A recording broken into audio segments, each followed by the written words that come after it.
It's no secret that our collective mental health has taken a very huge hit during the pandemic, and it isn't just adults who have been feeling stressed and burnt out. Children and youth have also been greatly impacted, and it's something the IWK is focused on improving. Joining me now to chat about one of the ways they hope to improve mental health care in the province is Dr. Debbie Emberly, a psychologist and advanced practice leader at the IWK Health. So we want to say, Debbie, thank you so much for being with us this morning. It's an early start to the day for sure. Oh, you're welcome. It's my pleasure. Debbie, so as someone who works at the IWK, I can only imagine you know firsthand how youth mental health has been impacted by the pandemic over the last 2 years. Absolutely. Right. And we've been really working hard to build a system of care that meets the needs of young people and their families, and it is able to match them with the right care at the right time and puts their values, their needs, and their voice right at the center of all that we do. Which is absolutely needed and incredible that it's being done. What is the IWK, if you can get into detail, doing to improve the mental health care in the province? Yeah, the thing that people may not know is that we don't really have a clear way of knowing if we're making a difference on what matters to our clients. So we check in with them, we can ask them, but we don't really have a systematic way of understanding, are they getting better? Are we meeting their needs? And being able to use that information to have conversations about that with them about what's working well and what's not working well for them. So is that basically how you go and find the information that you need to, create a care based on that? Yeah, so we're using a system that has a term called measurement-based care.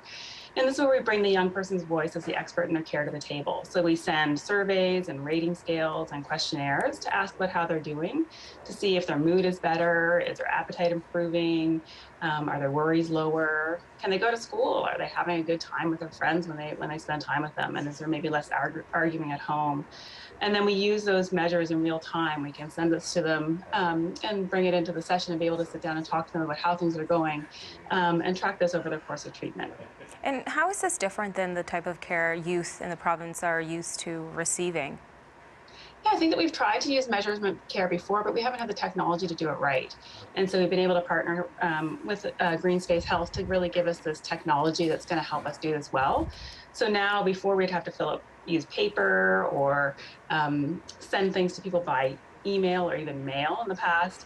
And now we can do it in a way that's much more acceptable to teens and youth and their families, that we can send it to them by text and by email. We can work on these questionnaires in session with them on their own devices or on ours. And we can really see in real time how they're doing and then be able to have conversations about what's working well. And most importantly, be able to know when things aren't going well and make changes early. And that's the key, changes early. How important is it that young people feel engaged and have a voice, that they feel care about them and have an outlet? Absolutely, right? When we can bring them into that conversation and really get their perspective on how things are going. They are the experts in their care. They are the experts in their lives. They know what's working for them, what's not working for them.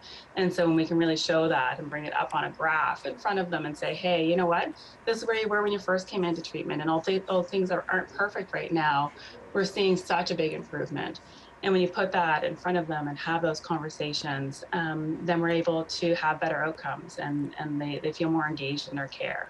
Sometimes you just need to see that progress. How does that impact a youth and maybe even their families in Nova Scotia to see that? Yeah, I think it has a big impact on being able to have that perspective. Mental health care and mental health treatment can be a journey for families. And you may start at a point where things are really going quite poorly and you're at a crisis point, or you're really at a time where you're reaching out for help.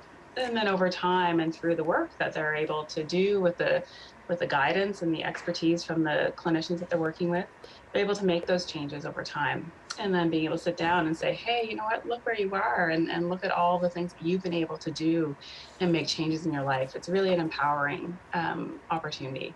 I'm just so thankful that mental health is being talked about at such a young age, and they don't have to struggle in silence if they don't want to. So thank you so much for joining us, and thank you to you and your team and all the hard work you've provided over the last couple of years. It's just been incredibly tough, but we're making it through. So thank you, Dr. Absolutely. Debbie Emberly. I appreciate it. Thank you.